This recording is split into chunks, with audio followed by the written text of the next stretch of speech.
cognición. El cerebro es uno de los centros nerviosos constitutivos del encéfalo. Existe en todos los vertebrados y se sitúa en la parte anterior y superior de la cavidad craneal. Su peso promedio es de 1,5 kilogramos, se compone más o menos de 100 millones de neuronas que se comunican entre sí por axones y aloja en su interior cerca de 1 billón de conexiones con la única finalidad de controlar todas las actividades del cuerpo humano, desde impulsar los latidos del corazón hasta ser responsable de la cognición.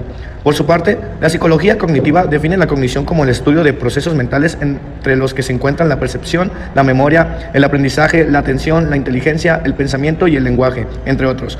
La psicología cognitiva tiene como objetivo primario comprender cómo se desarrollan dichos procesos en el ser humano, para lo cual divide su estudio en una línea dura o metáfora computacional y una línea blanda, que parte del supuesto de que el conocimiento humano es un proceso de constante construcción. En este sentido, son 3 los enfoques con los cuales se puede estudiar la cognición: piagetiano, psicométrico y modelo del procesamiento de la información. En el primer enfoque se hace un análisis de la condición mediante el análisis cualitativo de la evolución del pensamiento. Este enfoque se basa en la teoría del desarrollo cognitivo según Piaget, que surgió de la observación que realizó en niños de la misma edad, ver cómo tendían a cometer errores similares en una misma situación.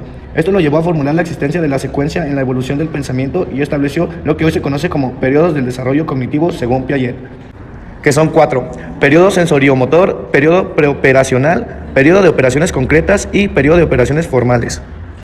Para hablar del cerebro y su relación con la memoria, uno de los casos más famosos es del paciente H.M., quien a la edad de 20 años fue sometido a una cirugía para tratar sus problemas epilépticos. Durante la intervención le fueron retiradas estructuras bilaterales del lóbulo temporal medio, la amígdala, buena parte del hipocampo y la corteza medial circundante. La consecuencia fue que los recuerdos anteriores a la operación quedaron intactos, pero todo lo vivido desde entonces no se registraba en su cerebro. Este caso, ocurrido a finales de los años 50, sugiere la existencia de 2 tipos de memoria, una de corto plazo y otra de largo plazo, además del papel que desempeñan estas zonas del cerebro en la memoria a largo plazo. La memoria es considerada como una de las funciones cognitivas más importantes en la vida diaria del humano, ya que en ella se reflejan sus experiencias pasadas. La memoria le permite su adaptación momento a momento a las situaciones presentes y sirve como una guía para el futuro. Fases, tipos y etapas de la memoria. Su funcionamiento básico, o las fases, que sería el registro o la codificación, el almacenamiento y la recuperación. Los tipos de memoria, que sería corto plazo y largo plazo. Las divisiones, que son memoria sensorial, memoria de trabajo. Las etapas o sistemas, que son icónica o ecoica. La memoria explícita o memoria declarativa. Semántica o episódica. La memoria implícita o memoria procedimental, que sería habilidad motora, habilidad perceptual, habilidad cognitiva, aprendizaje no asociativo, condicionamiento clásico. El aprendizaje, por su parte, es definido como una capacidad que, en mayor o menor medida, es poseída por todas las especies animales y constituye un mecanismo fundamental en el proceso de adaptación al medio ambiente. Memoria y aprendizaje son 2 procesos cognitivos que no pueden ir separados, ya que los 2 originan cambios adaptativos en la conducta del ser humano.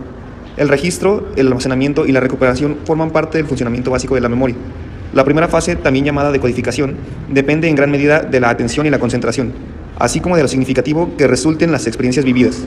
En esta etapa, los sentidos juegan un papel primordial, ya que la información se codifica por medio de sonidos, experiencias, acontecimientos, imágenes y sensaciones, entre otros.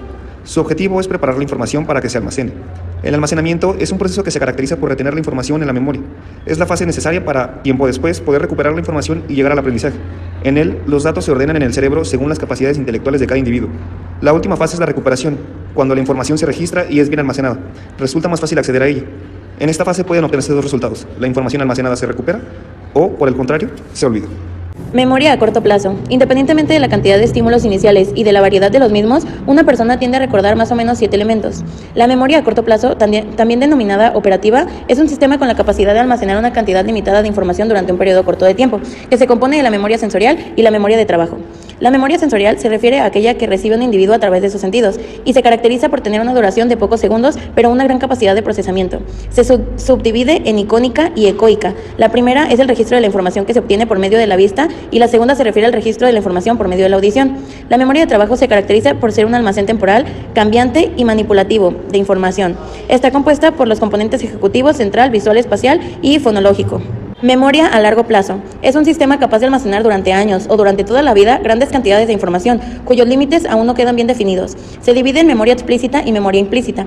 La primera es un almacén para hechos y eventos, lo que configura respectivamente las memorias semántica y episódica. La memoria implícita, localizada en estructuras subcorticales como el caudado y el putamen, Es para Reven el proceso mediante el cual se adquiere la información compleja y abstracta en cualquier lugar y que no depende de la conciencia. Este sistema de memoria permite al individuo realizar hábitos de tipo cognitivo y motor. Bases neuronales de la memoria. Varias son las zonas del cerebro que están relacionadas con el funcionamiento de la memoria. Entre ellas destaca el lóbulo temporal. El lóbulo temporal, por su parte, dispone de diferentes almacenamientos de memoria localizados en varias zonas de la neocórtex. En este caso, esta es la que se encarga, en grandes rasgos, a procesar información, en este caso, y almacenarla, en los cuales se encuentran como palabras, historias y números, entre otros. Mientras que el lado izquierdo se almacena toda aquella información no verbal, información visual, espacial, como la capacidad de reconocer un rostro. Lesiones del lóbulo temporal medial provocan amnesia, en este caso, y lesiones del lóbulo temporal izquierdo pueden provocar deterioro en el almacenamiento de información verbal. Por su parte, lesiones del lado derecho suelen ocasionar deficiencias en el procesamiento de la información no verbal. El hipocampo, también uno de estos, situado en la superficie media del lóbulo temporal, fue llamado así por anatomista Julio César Arancio, debido a la semejanza que tiene con su forma un caballito de mar. Esta zona del cerebro recibe información del córtex y envía señales neuronales al hipocampo y el área septal a través del fornix. El hipocampo y la amígdala y áreas de corticales adyacentes se encargan de almacenar y recuperar la información hasta que ésta se encuentre totalmente consolidada, además de estar implicados en el proceso de aprendizaje, la memoria espacial y la memoria producida por un estado de activación emocional, y también la orientación. Daños en esta zona, al igual que el lóbulo temporal medial, pueden originar amnesia anterógrada al individuo que puede ser incapaz de llevar a la memoria a largo plazo los sucesos ocurridos posteriores a la lesión cerebral. Por último, en el proceso de envejecimiento del hipocampo está fuertemente relacionado con la enfermedad de Alzheimer. Localizada delante del surco central, la corteza frontal constituye alrededor del 30% de la masa cortical. Esta región cerebral del desarrollo filogenético y ortogenético más reciente. Se divide en tres grandes áreas: corteza motora, premotora y prefrontal. Y es una zona clave para el desarrollo de la personalidad, la conducta, la memoria del trabajo, la memoria de fuente y la memoria para el orden temporal, así como sus funciones cognitivas superiores. Las lesiones en este lóbulo pueden presentar características diferentes con respecto a alteraciones de memoria en el lóbulo temporal y el diencéfalo. También tenemos el tálamo, principalmente formado por una sustancia gris, que se sitúa en el centro del cerebro y actúa como una estación de relevo sensorial. El hipotálamo es una gran glándula endocrina situada por debajo del tálamo. Estas dos estructuras forman del diencéfalo y reciben información del hipocampo y la amígdala. Su funcionamiento se relaciona en el proceso de consolidación de la información, la organización temporal de la memoria y la memoria del trabajo. Una lesión en esta zona también puede provocar amnesia anterógrada. Por último, más allá de su relación con las funciones del control de movimiento, son varios ya los estudios que marcan una relación del cerebelo con la cognición. La percepción es un proceso superior cuya función principal es la de interpretar los estímulos externos de forma subjetiva. Su objetivo es establecer categorías de los estímulos y posteriormente hacer uso de esa información al enfrentarse nuevamente al estímulo. La impresión de la información recibida se enlaza con un factor de subjetividad emocional basado en las experiencias previas del sujeto. Por ello, el significado de un mismo objeto puede variar de un individuo a otro. En la interacción con el estímulo, la información entra de forma sensorial, pero la percepción tiene origen en el sistema nervioso central. El estímulo penetra en nuestro sistema y es captado a través de receptores específicos que se encuentran situados en los órganos sensitivos. Estos receptores envían el impulso hacia el área cortical, que se encarga de procesar la información. Para cada sentido hay un receptor especializado. ¿Saben ustedes qué es la atención? Bueno, para William James, la atención no es solamente la capacidad mental para captar la mirada en uno o varios aspectos de la realidad y prescindir de los restantes. Es tomar posesión por parte de la mente de forma clara y vivida, uno de entre los que parecen simultáneamente varios posibles objetos del pensamiento. Su esencia está constituida por focalización, concentración y conciencia. En la actualidad, existen varios modelos teóricos que explican los componentes de la atención. Zuckerberg y Matter proponen una taxonomía útil que diferencia 5 componentes de la atención. La atención focal, que es la capacidad para mantenerse centrado en una actividad, la atención selectiva o capacidad para seleccionar de entre varias posibles, la información relevante que se va a procesar o el esquema de acción apropiado.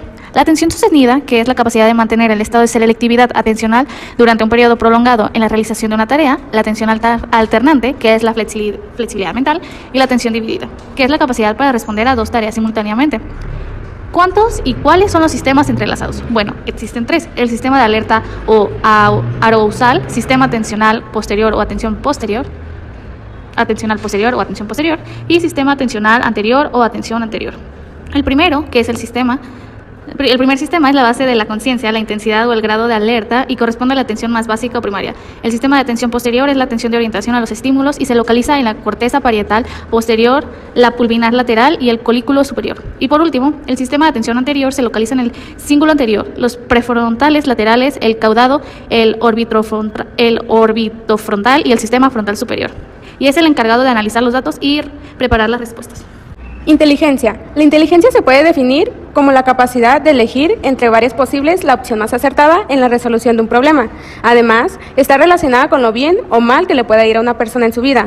Históricamente, la base biológica de la inteligencia ha sido situada en el lóbulo frontal, dado que en esa área se localiza la mayor activación neuronal, en el momento para realizar los actos y pensamientos más complejos, sistematizados y abstractos, como la planificación, la solución de problemas, la espontaneidad, el juicio, la iniciación y el comportamiento, entre otros muchos más. Pensamiento y lenguaje. El pensamiento es una actividad mental, la capacidad de anticiparse a la conducta aún no realizada. Para Vygotsky, el lenguaje se encuentra ligado de forma particular al pensamiento, es decir, el pensamiento es verbal. Para ese autor, el pensamiento es lingüístico por naturaleza y el lenguaje es un instrumento del pensamiento. El lenguaje es un proceso psíquico, la abstracción de la realidad a palabras, un medio regulador del comportamiento y un sistema de comunicación utilizado para intercambiar pensamientos, influir y ser objetivo de influencia. Para ello, se vale de la lengua, que utiliza un sistema de códigos verbales o vocabulario que obedece a leyes gramaticales y fonéticas. La lengua es el producto del consenso social a lo largo de los tiempos para el uso de la comunicación, mientras que el habla es la manifestación individual del lenguaje mediante sonidos emitidos gracias a un proceso armónico, junto de sistemas orgánicos, fisiológicos y funcionales. A través del proceso filogenético se crearon condiciones orgánicas y funcionales para la formación y el desarrollo del lenguaje, a la vez que, por el proceso ontogenético, surge la lengua, al ser algo adquirido a partir de un proceso social. Lenguaje. El lenguaje es considerado un proceso psicológico superior sumamente complejo, donde intervienen múltiples zonas cerebrales corteciales y subcorteciales. Los primeros intentos por encontrar la localización del lenguaje en su cerebro fueron realizados por Paul Broca en 1865, cuando presentó el caso de Loborghene, mejor conocido como el paciente TAN. Dicho paciente sufría fuertes ataques epilépticos. Tras un tiempo de evolución comenzó a presentar una discapacidad en el lenguaje que se caracterizaba por tener una comprensión, al parecer, preservada. El estudio del lenguaje tiene una doble vertiente, la expresiva y la comprensiva, mientras que la primera es la capacidad de evocar las palabras, luego ordenarlas en oraciones de manera lógica y coherente, dándoles una intención para poder manifestar ideas. La segunda es la capacidad de ordenar y descodificar los estímulos auditivos. En la constitución del lenguaje y su expresión se reconocen tres componentes esenciales: monológico, léxico, semático y gramatical. Recientemente se ha dado importancia a cuatro componentes: el gramático. Estos permiten conocer la manera en la que opera internamente el lenguaje.